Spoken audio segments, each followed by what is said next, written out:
"Your kids are too rowdy for our lake house," my sister told me, while her son smeared ice cream on my glass railing. They called it their summer spot. I let them celebrate with cocktails on the dock. Then I said, "Enjoy your last sunset here. New buyers move in 2 weeks." Her husband went pale. My mom dropped her fork. My sister told me my kids were too rowdy for her lake house, while her son smeared chocolate ice cream across the glass railing I paid for. She stood there, arms crossed like she owned the place, and told me it would be better if we didn't come up so much. Said the noise made it hard for Ryan to nap. Suggested maybe we use it less this summer, so her family could enjoy it in peace. I didn't even answer. I just looked around at the house. The deck chairs she'd rearranged. The decor she'd swapped out. The labels she'd added to the pantry shelves. She'd marked up my house like a child marking their name on something they stole. Here's the truth. That lake house was mine. Mine and my husband's. We bought it outright 2 years ago. We sacrificed a lot to make it happen. Skipped vacations, didn't upgrade cars, worked side gigs. It was our dream. When my sister and her husband ran into financial trouble, I offered to let them use it for a month. Just to get on their feet. I stocked the kitchen. I left fresh towels. I handed over the keys thinking I was doing something kind. She never left. Month after month, excuse after excuse. Her husband got laid off. Then he had an injury. Then they were figuring things out. Every time I tried to bring up moving on, she spun it. She said things like, "We've built a routine here," or, "It's so good for Ryan's development." Eventually she stopped asking permission altogether. They changed the Wi-Fi name to their last name. They told their friends it was theirs. My sister started posting reels on Instagram of sunrise coffee on the dock, tagging it Our Lake Life. Not a single mention of me. I let it go longer than I should have. I admit that. Maybe I wanted to believe she'd come around, be grateful.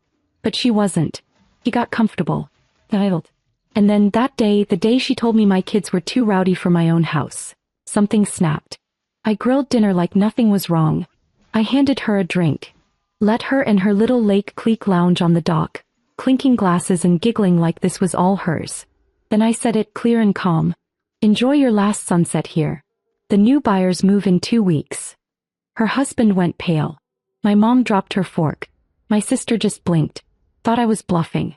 He had no idea I meant every word. She laughed. Said, "Yeah, sure." Then she kept sipping her drink like I'd just made a joke about the weather. I didn't argue. I didn't explain. I just watched her husband.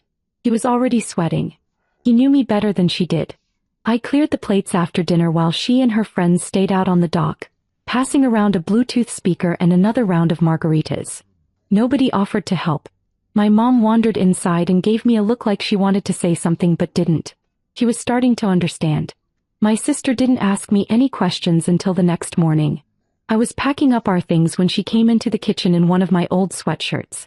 She didn't ask where we bought the house or who the buyers were. Guessed why. I told her the truth. I said, "You forgot it wasn't yours.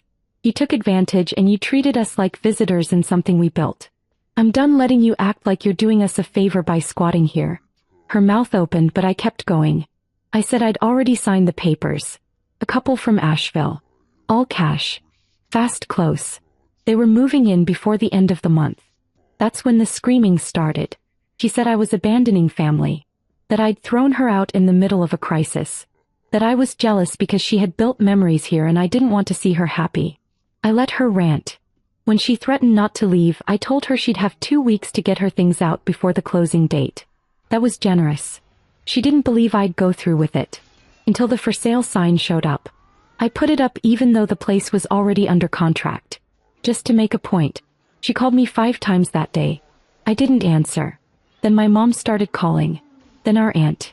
Apparently my sister had already spun some dramatic version of the story, that I was kicking them out with no warning, that I was heartless, that Ryan didn't even have a bed to go back to. She made it sound like I was evicting them onto the street. No one mentioned the 11 months of free housing, or the new furniture she had delivered there with my name on the mortgage, or the time she screamed at my daughter for leaving a towel on the floor in the guest bathroom. I started forwarding the calls to voicemail. The texts kept coming though, and one of them wasn't from my sister. It was from her husband. All it said was, "I told her this would happen. I'm sorry. Please give me a chance to talk to you directly. That was when I realized something I hadn't considered. He wasn't on her side anymore. When her husband texted me, I didn't reply right away. I needed to know whether he was trying to defend her or if he actually meant what he said. Later that evening, when things had calmed down, I got another message.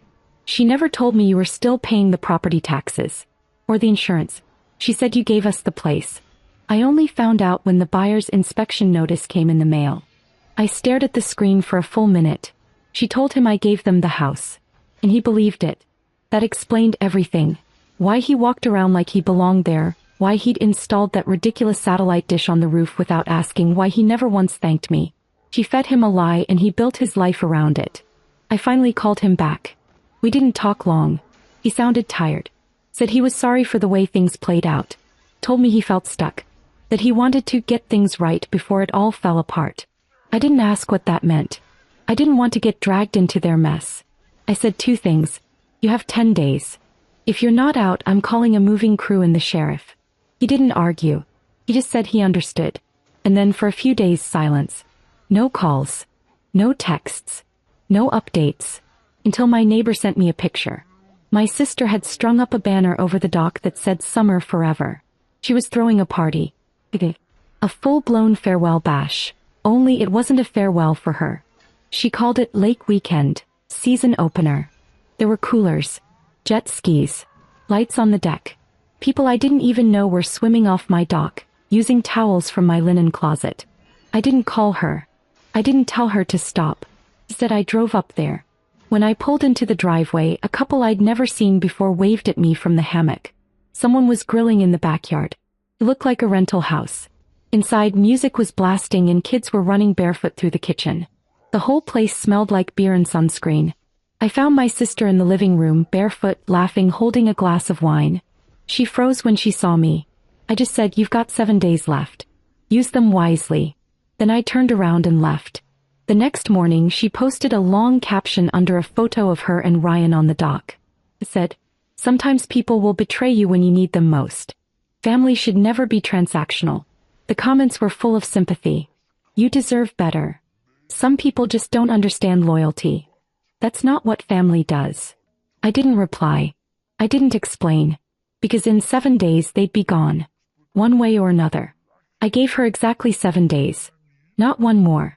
On the 8th day she still hadn't left. I drove up early that morning thinking maybe they'd packed overnight or were just dragging their feet. But as we pulled into the driveway, the truth became obvious. Her car wasn't even there. The front porch still had her sandals and a bunch of pool toys tossed in a corner. Inside, nothing was packed. No boxes. No signs of movement. There was a half-eaten bowl of cereal on the kitchen counter. The fridge still full, wet towels draped over the couch like they'd just gone for a swim. She never intended to leave.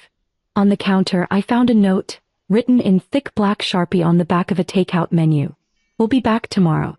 Don't touch anything. You'll regret it." That was it. No apology. No explanation. Just a threat.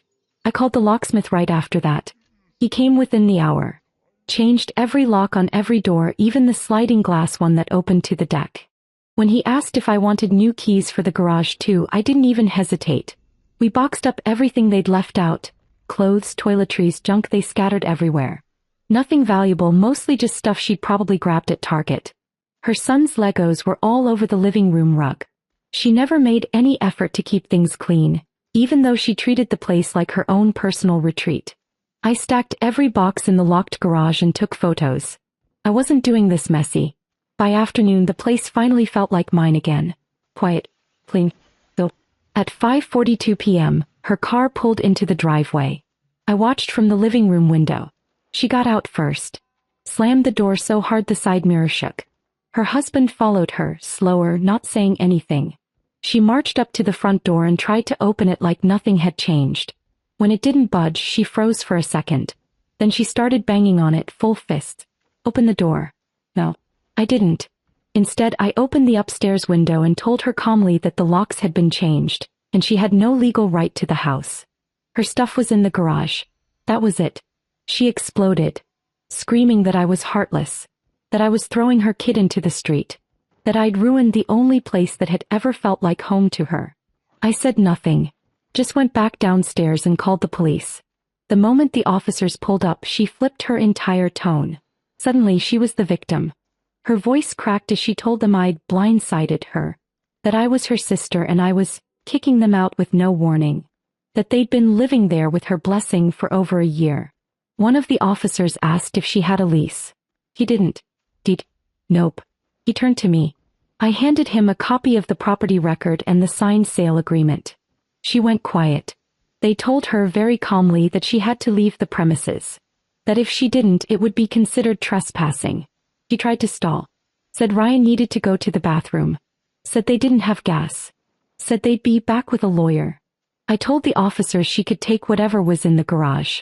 The rest, anything still inside, would be picked up by donation crews by the end of the week. That set her off again.